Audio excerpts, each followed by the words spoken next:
Thank you, Mike, and good afternoon, everyone, and thank you for attending JAM and for being at this session. So in the middle of March, most of BC's post-secondary institutions switched over to online course delivery, and one place where that decision also had an impact was on the annual meetings of BC's 65 articulation committees. Most of these meet in the spring, and most of these committees were suddenly faced with doing an online meeting where traditionally they had met face-to-face. In face-to-face meetings, the delegates get to see each other and network and have social time and also visit post-secondary campuses around the province. But suddenly the articulation committees had to figure out how to try to replicate that format in an online environment. So the purpose of our session today is to have some representatives from articulation committees talk about their experiences in conducting their committees meetings online, and to give some ideas as to what didn't work and also what did work, so that other committees can learn from their experiences. So I'd like to introduce you to our panelists today. We have Avery Hulbert from College of the Rockies, who's here representing the Criminology Articulation Committee. Michelle Patterson from Vancouver Island University, who's representing the Geography Articulation Committee, and Jane Butterfield from UVic, who's representing the Mathematics and Statistics Articulation Committee. So thank you all for being here, and I'm going to start out by asking, in your usual meeting format, how many delegates usually attend and how is the meeting scheduled? Do you go over 1 day or 2 days or half a day, or how do you usually run your in-person meetings? Avery, I'll ask you to go first. All right, so our committee, the Western Regional Criminology Articulation Committee, is really unique. I believe we're one of the only, if not the only, committee that doesn't just involve representatives from British Columbia.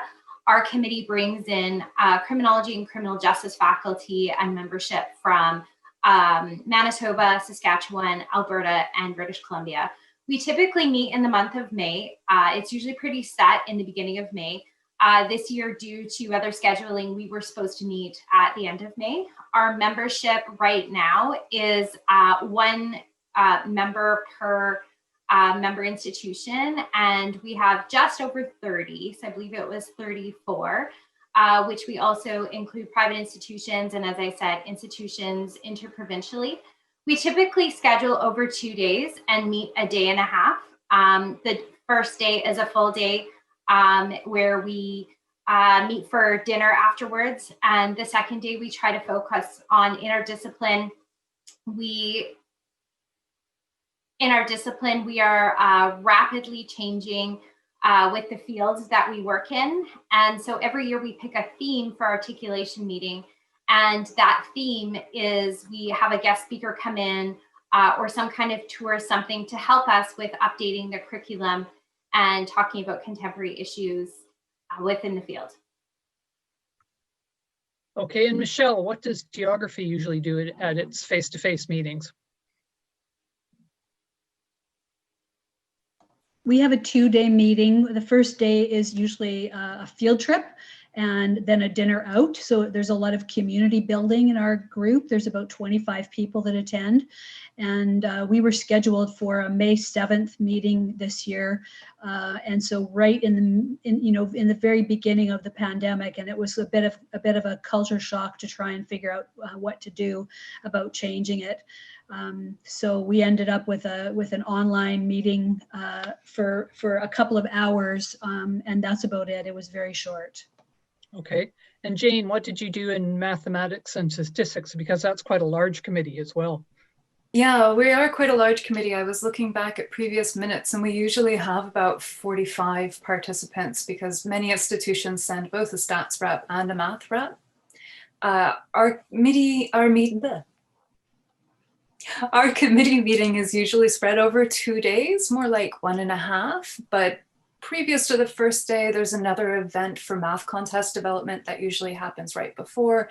After the day after, we usually have another professional development opportunity that several members stay on for. So it turns into quite a large event for many of our participants. Just as in geography, there's an important social aspect. There's a traditional Greek dinner. We find a Greek restaurant in the neighborhood and go out for dinner on the first evening. We made the decision in March to postpone the meeting to August on the off chance that this would mean we could have a conventional or perhaps a hybrid meeting, although ultimately we did end up having a fully online meeting. But to make up for some of it, we ended up meeting in Zoom for an informal Greek dinner on the day that would have been our meeting anyway. So we had participants just bring their own lunch. We had a Zoom meeting and an informal conversation, and then another meeting in the evening for people who had Great. So what the choice of online platform has been a big discussion point for a lot of the articulation committees. I wonder if each of you could just talk briefly about which platform you used for your meeting and whether you would use it again if it was suitable for your purposes. Avery, could you go first? Yeah, sure. So we had our face-to-face meeting scheduled, and it wasn't until the end of March where we realized that we needed to really consider something else with the state of the affairs in March in the institutions, when was when things were just closing. We decided to just postpone, try to have people to still save that date, but we weren't sure exactly what the meeting was going to look like. But we did put a vote out. We've used actually the doodle poll quite a bit to help us make decisions about possible dates and venues. We sent out a doodle poll later in May or beginning of May to talk about keeping the date and which venue people preferred, whether that was Teams or Zoom or Blue Jeans. We had a recommendation to use Blue Jeans as well. A lot of feedback came back with Zoom, but for me as being the chair, and the institution that I'm with at College of the Rockies, we have had a better setup and more training with Teams. One of the big requests from the members were to be able to record the meeting. And that was something that I knew how to do in Teams. So we actually went and used Teams, which was really interesting because it was interesting to see how across post-secondary institutions, there's some people are very literate in Zoom and some in Teams and some in Blue Jeans. So there was a learning curve, but we did host the meeting through Teams, which was nice because I was able to sync it in my calendar so that I was able to send out and hold all of the agenda package, update things, and have all the RSVPs all in one place because it was part of that Microsoft suite of programs. So we ended up meeting in the morning on Teams, and then we broke for lunch. And again, like Jane said, tried to have that social lunch as well together, giving people that break. And then the afternoon was an optional session, which we'll talk a little bit about in a bit. Okay. Michelle, what did you use for the geography meeting? Well, the way our articulation organization is structured, we have a host and then we have a chair. And so every year those rotate. So the host this year was UBC and the chair was VIU. And so the UBC had decided they were going to use Blackboard as the platform for us. But in the end, it ended up being a Zoom meeting. And it seemed, Zoom's platform is a lot of ease of use to it. And it seemed to be pretty straightforward just to use that. We recorded it and also recorded the chat that was happening and posted those up for people to get a hold of if they wanted them. Okay. And Jane, what did Math and Stats use? Well, we ended up using Zoom. At some point, Ian, the chair of the committee, put out a call saying, we're going to need to host this online. Who has some expertise who can step forward? I was previously the secretary of the committee, but I'm not actually in the leadership of the committee at the moment. It just happened that the University of Victoria had recently adopted an enterprise license for Zoom, and I had been training our department TAs on how to use it. And so we sort of ended up hosting the meeting at UVic virtually, just because I happened to be able to set up and manage the Zoom meeting. Excellent. So how many delegates did each of you get? Did you get more than your usual number or fewer? Or how did having the meeting online affect the attendance, Avery? We definitely had impacts. We ended up having to hold our meeting off until end of June because our May meeting that was scheduled, we only had 11 people RSVP and we only had 2 or 3 institutional reports 3 days before the meeting.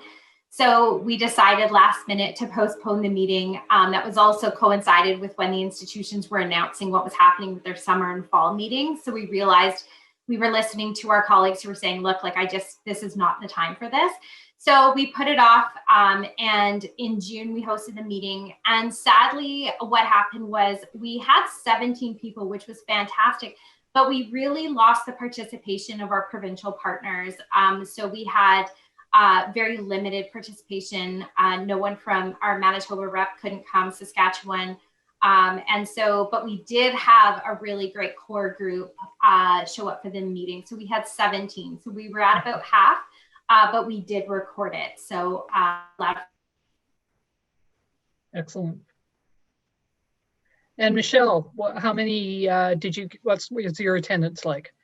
We normally have about 25 who came to the previous year's meeting, and we had the same. We didn't have any drop in attendance.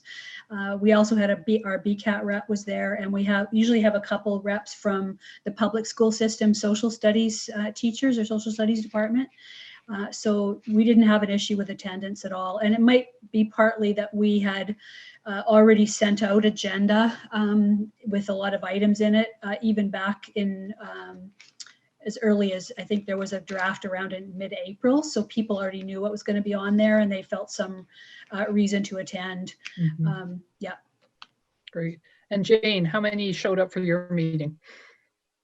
We had over 80 people attending our meeting, at least one of the sessions. This includes a traditional event at our articulation meeting as we invite high school teachers from the area to come in and talk to us about what's going on with high school math as a way of building connections between the high school instructors and the post-secondary instructors. And we took advantage of the virtual setting to share that invitation somewhat more widely. So we did end up still being able to bring in some participants from outside of the place where it would usually have been held. It was scheduled to take place at Douglas College that year. We also had several former committee members come and join because of the online setting. So we had more retirees come and participate than usual as well. And I think a lot of that was to do with the timing. So we ended up in late August. By then, most of us knew what our institutions were planning, and a lot of us wanted to talk to each other to compare notes on those institutional plans. Excellent. So a lot of committees or representatives from committees have mentioned that they had thought about doing a virtual meeting in the past, but it just never happened. And this year, suddenly everybody pretty much had to have a virtual meeting. And you've spoken, all of you, about the importance of the social aspect of the meetings. And I wonder if you could talk a little bit about some of the things that you try to incorporate into the structure of your meeting to replicate that social aspect. Avery, could you start us off? Sadly, that was one of the things that we missed out on. We weren't as clever as our counterparts, my counterpart panelists. The message we got from our members were, let's just get done what we have to get done. What we did was we had a coffee session in the morning where we opened up the team space early and invited people to come and visit, just to sort of replicate that social gathering in the morning and catch up. The second part was we sent out the outstanding transfer requests and the transfer agreements that were sort of flagged as needing some attention or anything like that. We tried to connect people ahead of time on those matters to hopefully bring together those people and other people that needed further discussion. The third part was we did our introductions. We had lots of new members this year, and we opened up the lunchtime where people could eat together. The afternoon session, we moved to something really unique where we did a really informal talking about how the classroom, the content, the everything in the universities were being impacted by the pandemic. And so we tried the social to get as much, but definitely if we have to move forward, that's something that we would talk about, bringing in more guest speakers and more social activities. We definitely missed it. Michelle. Yeah, our situation was pretty much the same. It was business only, and partly it was just because we were right in the very beginning of the pandemic, and I think everyone was pretty shell-shocked, and we didn't even really have a big discussion about adding anything to it. It was kind of just get done what we had to do. And I think it was disappointing. It was disappointing for me for sure, because the previous year when VIU was a host, we had an extremely well-attended field trip where we took people around in a few buses around the Mount Arrowsmith Biosphere Reserve, because geography is really the environmental and sustainability discipline. So we had a lot of interpretive tours, picnic, and a dinner out of the evening where every single person in our articulation committee came to. We kind of took over a whole area of a restaurant. So it was definitely not the same, and it made me feel kind of sad that we weren't able to do that. And the new host from UBC, who was supposed to be hosting it this year, had a field trip planned as well that didn't go off. On the other hand, because we are the environmental discipline, where many of our members have suggested in the past that we start doing every other year a virtual meeting anyway, to save on our, to reduce our carbon footprint. While we weren't very happy with how this one went, it was kind of the pandemic related challenges, and I think now we know a lot more about how to do it well the next time, and would try and build in some of that social, something creative to help build community. Okay. And Jane? I so agree. One of the questions you gave us ahead of time was, what were the major differences? And the note I made to myself was, it was much harder to provide space for the social and the networking aspects. One thing we did two things that sort of helped with it. One is, even though we had multiple different sessions over 2 days, it was the same Zoom meeting link for the whole thing. And so when we weren't using that meeting for agenda items, participants could still log in and they could chat informally there. It wasn't quite the same as gathering in the coffee room. I was excited to hear Avery describing the use of Teams, because I feel as though Teams gives an opportunity for back channel conversations, which could be a better approximation for that type of thing. The other thing we did that I think did help is we left the Zoom chat completely open, so participants could chat publicly or privately one-on-one. And I think that gave a small space for some type of conversation, but the limitation there is those conversations they're either one-on-one conversations, or they're with the entire, in our case, 80-person meeting. Excellent. So my final question to you is sort of two questions in one, and it touches on some themes that you've all alluded to in your comments. In next year, if you have a choice between a virtual or a face-to-face meeting, which would you go for based on your experience this year?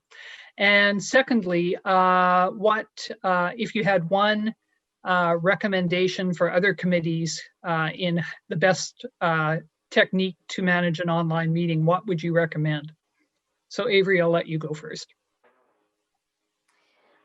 Well, absolutely, face-to-face, if we can make it happen. For some reason, we seem to get a more connected commitment. And what I noticed with the online was people were able to pop in and out, but almost when we travel, people are more in attendance and more present. And we do some incredible work specifically around the transfer and agreements, especially building program transferability and talking about supporting student mobility. I think those conversations and the meaningful work actually happens outside the formal agenda of the meeting. And I'm really feeling this year,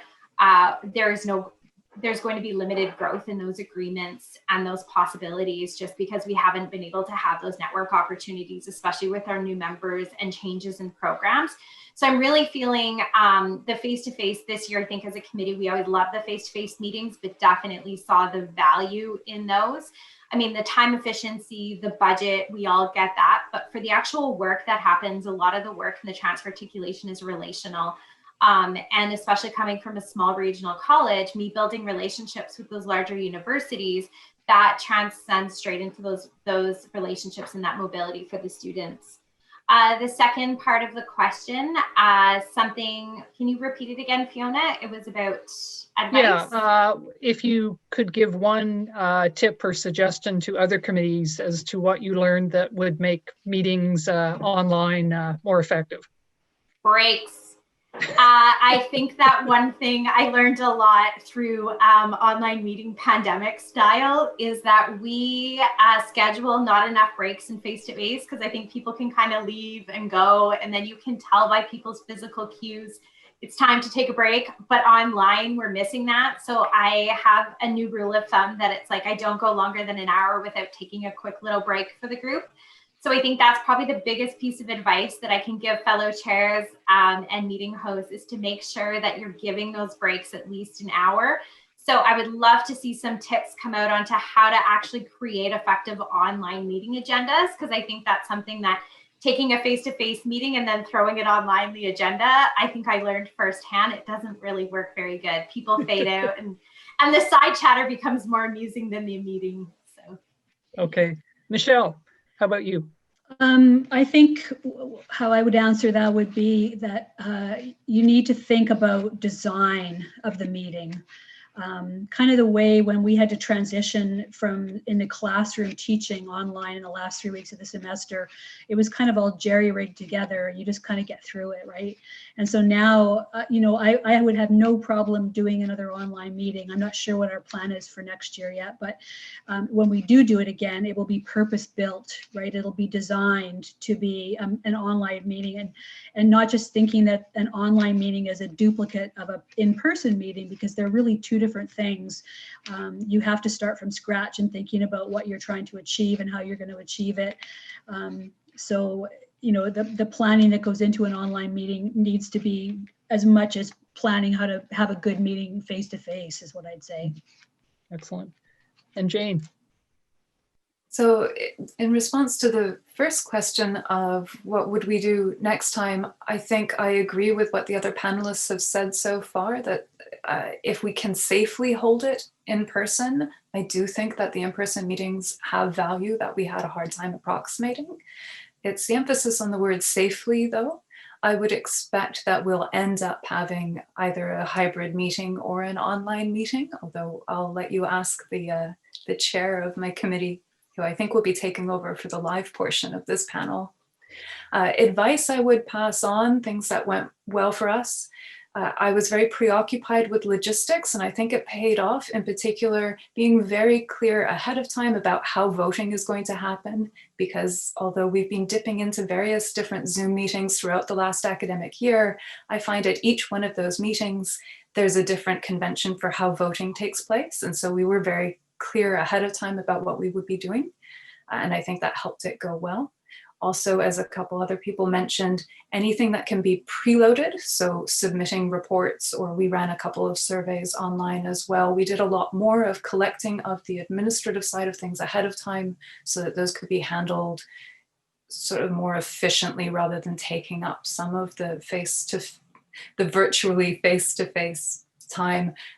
And yes, I think we also suffered from not booking in as many breaks. We felt as though we could run from one thing to another. And as the secretary for 2 terms, I knew that we always ran a little bit over on our scheduled meeting time. And I think I saw that happening again here in some places, but actually ending earlier in other places as well. The timing was difficult to work.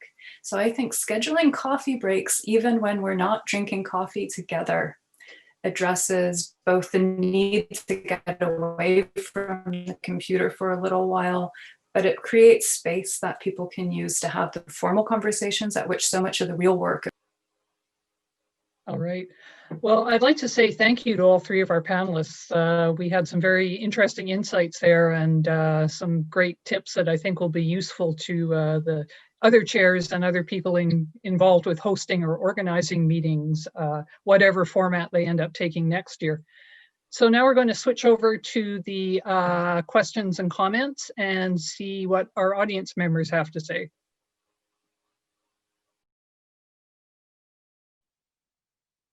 Well, thank you very much to our panelists for really a fascinating discussion on the new reality of hosting articulation committee meetings virtually. I've seen a few questions in the question and answer section, but I'd encourage you, if you haven't put a question in yet, to raise 1 or 2 questions. Perhaps we could make use of this live session.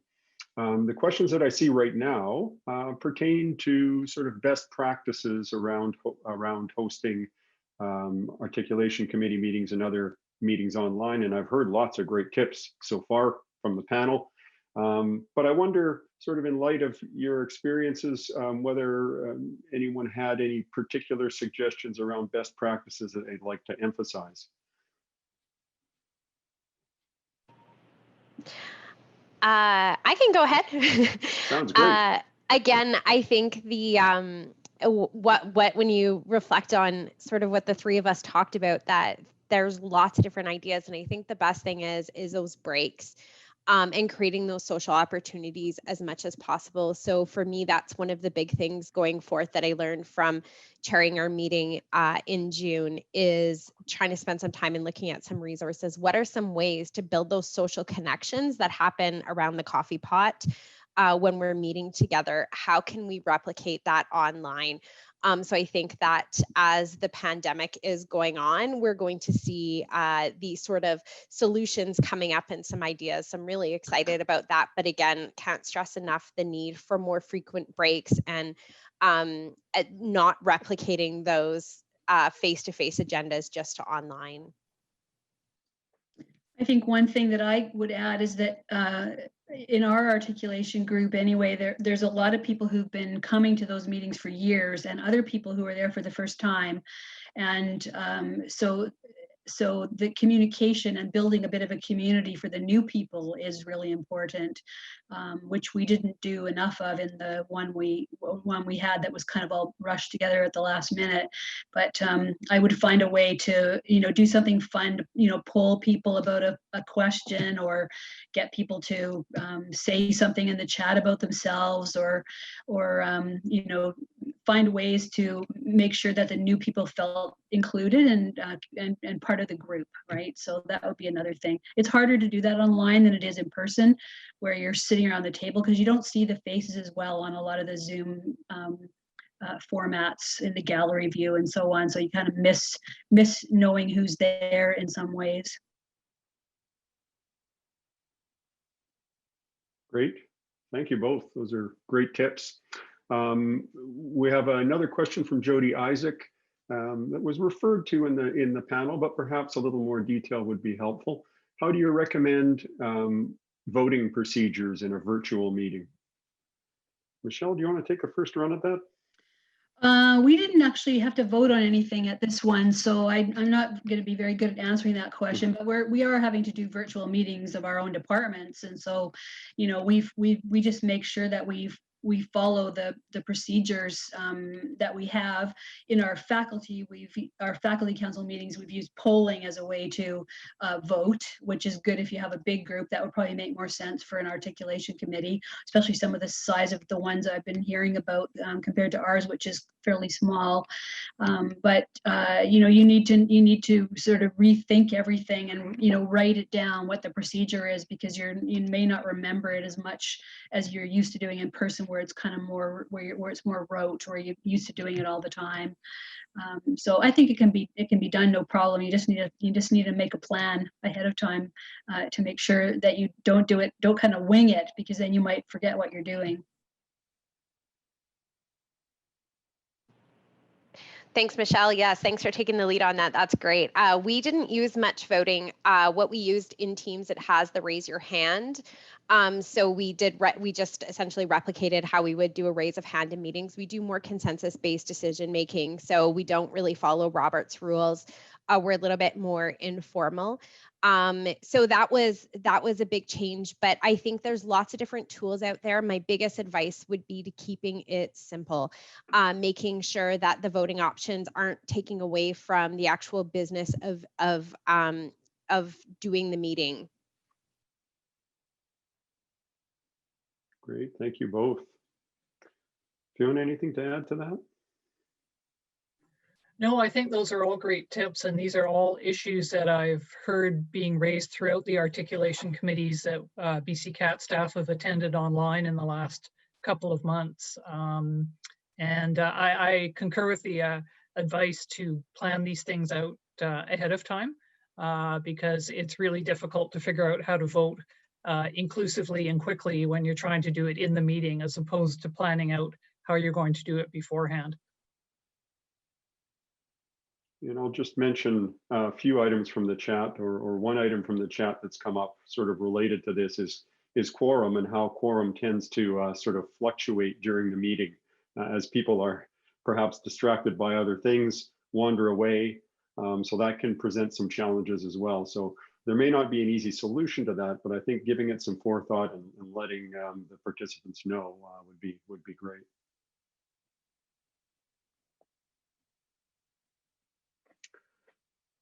Okay.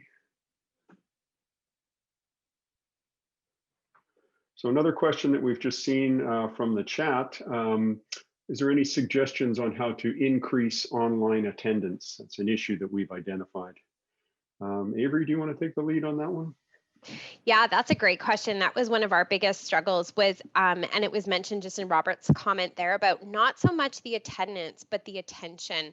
And not so much the attention, but the consistency of somebody coming to the meeting and showing up. When we have the face-to-face meetings, it's a lot harder for people to come and go, especially if people are traveling to the meetings. You get more of a solid commitment and not people backing out last minute. I think that was one of the hardest things dealing with as the chair was the last minute, even 5 minutes before the meeting, is people saying, hey, sorry, something came up, I can't make it. And dipping in and out of the meeting, which just like a face-to-face meeting, it can get quite disruptive, although the coming and going is not as disruptive, but it is. I mean, you're chairing the meeting and you're seeing people popping in and popping out. My best suggestion would be to just send those guidelines out and requesting to the membership that we try to clear our schedules. I think where the rules around meeting etiquette are gradually becoming a little bit more developed. And so I think it is completely reasonable if we're looking at meetings going forth now that we set that expectation. Please commit to the whole meeting as disruption free as you can. And if not, see if somebody else can, just so we can do the important work. So I think that would be my number one suggestion, was just to try to request that distraction free solid commitment from members. Hopefully that helps. Great. Yeah, that's a Go great, ahead, Michelle. That's a great thought, Avery. Sometimes it's about etiquette and online behavior and stuff. But the thing I was thinking of was, having an agenda that's really worth people's time, right? And we do that in face-to-face meetings too. We make sure that, there's some substantive items, there's some items that, people want to be there for. It's kind of like the way I was thinking about the way you get your kids to learn how to eat new foods as you bring them into the kitchen and let them help with the cooking, right? So you get everybody involved in helping create the agenda, then they have ownership and buy-in for what you're trying to do there. And it may affect your turnout in a positive way. Great. Well, thank you for those suggestions. Those are great. And thank you for your generosity in sharing your experience as Articulation Committee chairs. I think it's been a really useful discussion. I hope the audience has enjoyed it and that you're looking forward to the sessions later in the afternoon. And thank you very much for joining us in this discussion.